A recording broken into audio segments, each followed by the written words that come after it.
If you see a black ice cream truck, run. Written by SB and SK 700.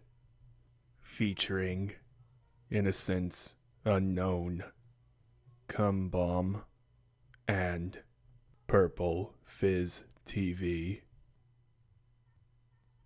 The ice cream truck blared out unusual music that drew anyone nearby in. There was barely anyone to draw in, though. Me and my friends had gone on a little walk in a nearby abandoned small park. It was concealed to anyone that drove by on the highway. The only way you could tell a park was there was by the small sign, hung up on the branches of the big looming trees that hid the narrow entrance to the park. Matt spotted it first. He loved anything and everything that had to do with nature and had a keen eye that would identify every single type of species there was, and then explain it all to us. We usually just drowned out his long lectures about obscure types of plants and flowers. We were on the way to a bigger park, but Matt suddenly shouted out, "Hey, stop! Look at that sign!" I stamped my foot down the brake. The car screeched to a stop. Cars behind us honked, their drivers yelling angrily. I pulled over to the side of the road and then turned to look at Matt. "Matt! You idiot! You could have caused a car crash!" I exclaimed angrily. Matt shrugged. You could have slowed down and just pulled over. Anyways, look at that sign. What sign?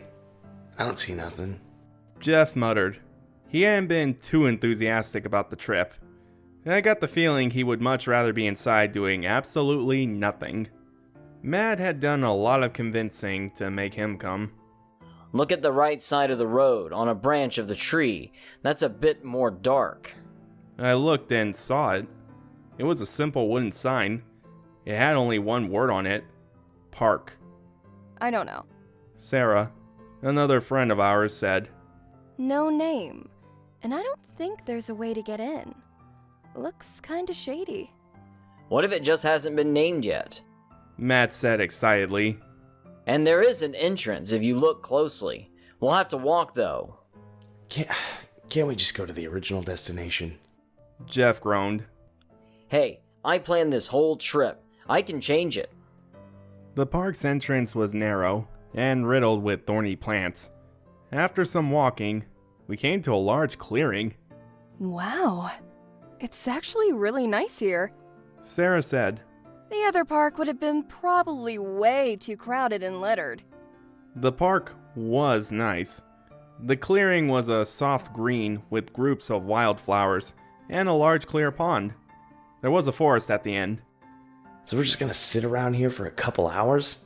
Boring as hell. Jeff muttered. I'm planning to go into the forest. So much we can explore. Imagine we find a new species or something. Matt said. We can leave our stuff here, not like anyone will come and take it. We all trudged into the forest. It was interesting to look at. Various species of animals ran around, flew, and hopped about. I even saw what looked like a fox. Suddenly the music came. It was unique and flowed through the forest, filled with jingles and squeaks. What is that? I said, looking around. I don't know, but I want to go see. Sarah said. She took a step in the direction of the music. I don't know about that. Jeff said. It could be some creepy old man waiting to kidnap us.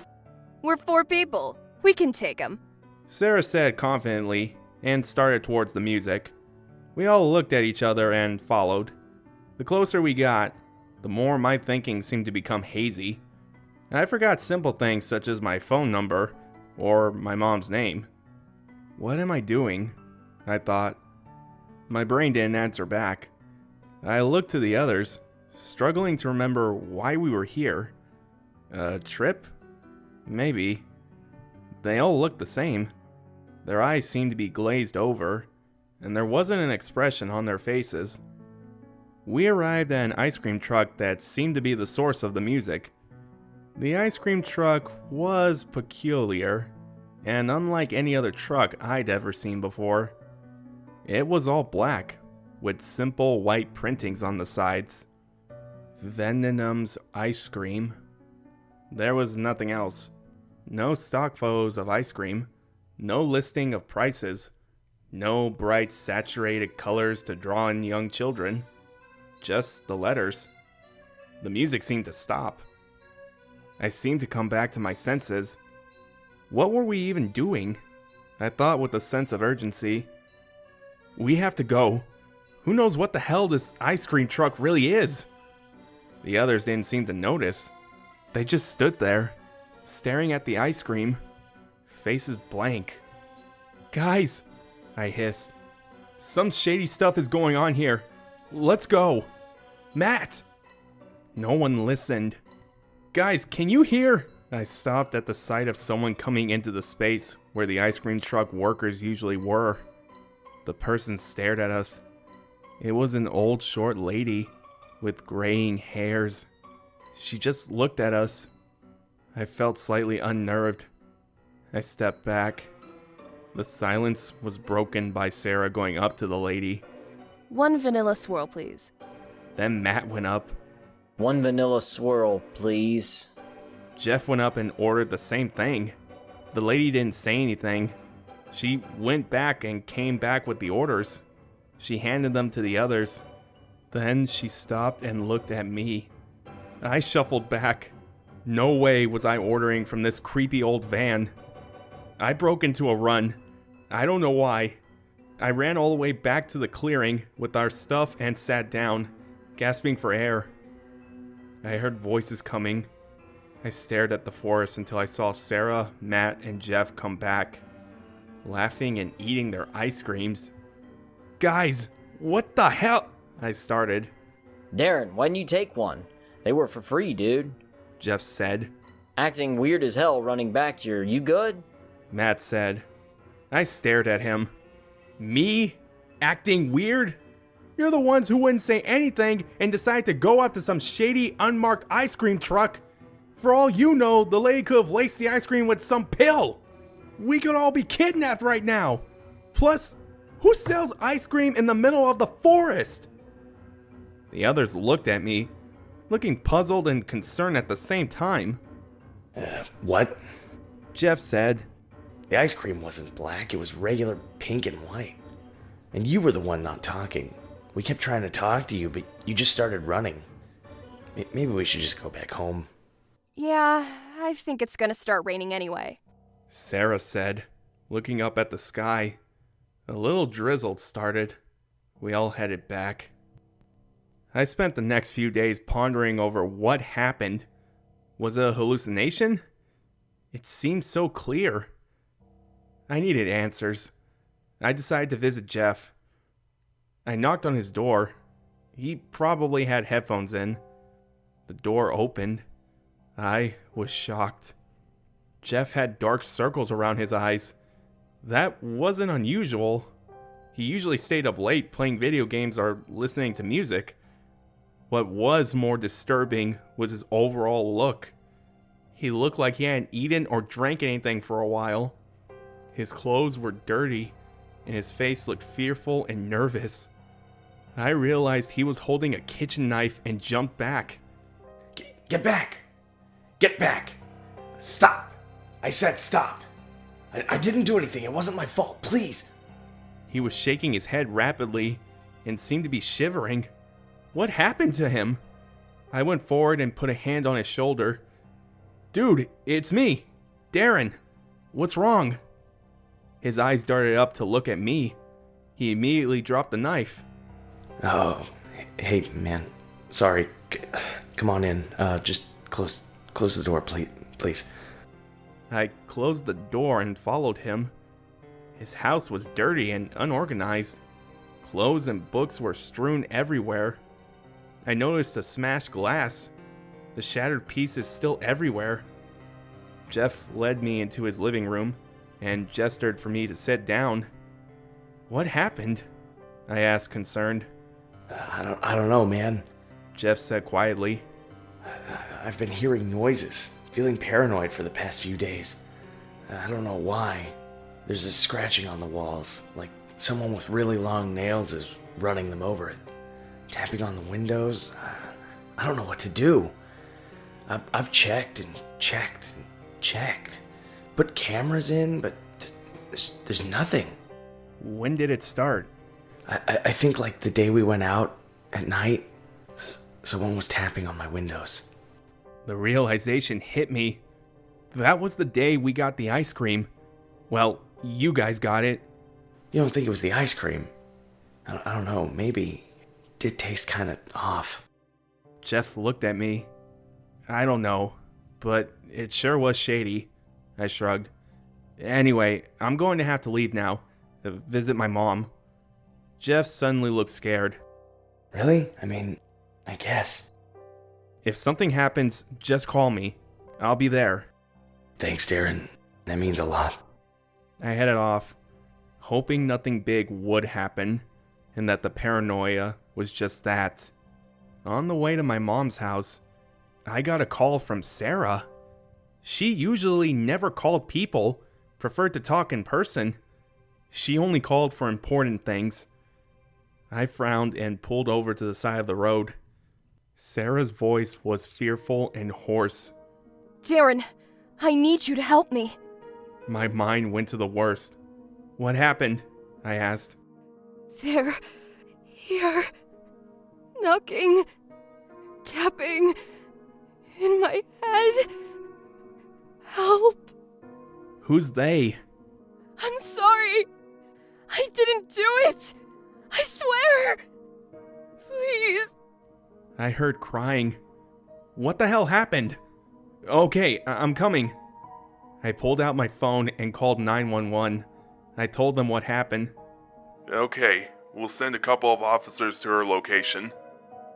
Please stop. No.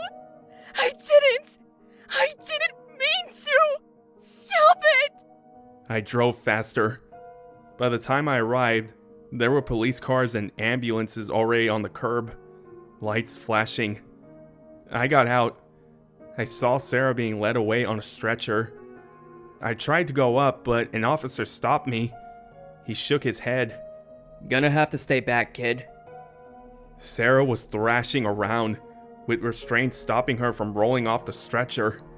Her mouth was open in a silent scream, and her eyes were wide open, frozen. What was going on?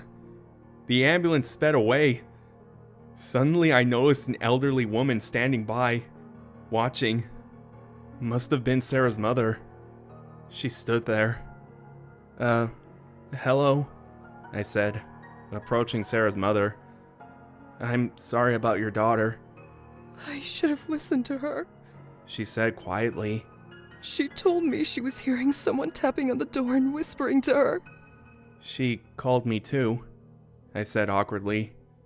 There was silence for a few minutes. Suddenly, Sarah's mother started into her house and gestured for me to follow. It was like Jeff's house, but worse. There was food thrown all over the place, smashed glasses and plates, and writing scratched onto the walls. I couldn't see what they were saying. As you see, Sarah was having a rough time. We sat down and talked for a while about it. I got up to leave after I received a phone call. Jeff had attacked his mailman when he came to deliver the mail, jumping at him with a knife. Nobody was hurt, but shortly after that, he just slammed his head into the ground. He's in the hospital. I realized Matt was still there. I quickly left Sarah's mother and her house, speeding off. I knocked on the door. Matt! Open the door! Get out. I'm sorry. I won't do it again. It's me, Darren! Stop. I'm sorry. Please. I did it. I did it. It's my fault. I heard sobbing. I rammed open the door with my shoulder and ran in. Matt was huddled up in the corner of his living room, all of his confident and helpful self gone. He was shaking back and forth. Please stop. They're here. I know. Stop tapping. Please. Please. Please. Tapping. Knocking. Cream. Ice. Stop. Please. Cream. Ice. he devolved into insane mutterings about ice cream and tapping. I called 911. Matt was carried out by 3 EMTs. He kept trying to break free while sobbing. I knew it was the damn ice cream. But there's more. More black ice cream trucks. More copies of the old short ladies. Never talking. Always mute. More of the jingles flowing through the air that seem to draw you in and incapacitate your senses. More lines of eager kids and tired parents. More ambulances blaring their sirens and taking away kids who look like they've seen hell. It doesn't stop at trucks. I've seen plain black boxes at the grocery stores with the same printing. Venom's ice cream. And the EMTs. I'm not sure if they actually are EMTs anymore. The ambulances are plain black. No windows. No sirens and lights anymore. No news about it. I have one more thing to say. I made a mistake. I ate ice cream. I don't know how. The box seemed to draw me in. My thinking stopped working. I bought it, drove home, and ate it. It tasted off. I'm here to warn you. Don't eat ice cream that's packaging is plain black. Don't go to ice cream trucks that are plain black. If you recently ate any ice cream that tasted off, I don't know. I haven't heard from my 3 friends. I went to the hospital they told me my friends were at. No records. I have to go now. I'm not sure what it is, but I think I hear a tapping on my door.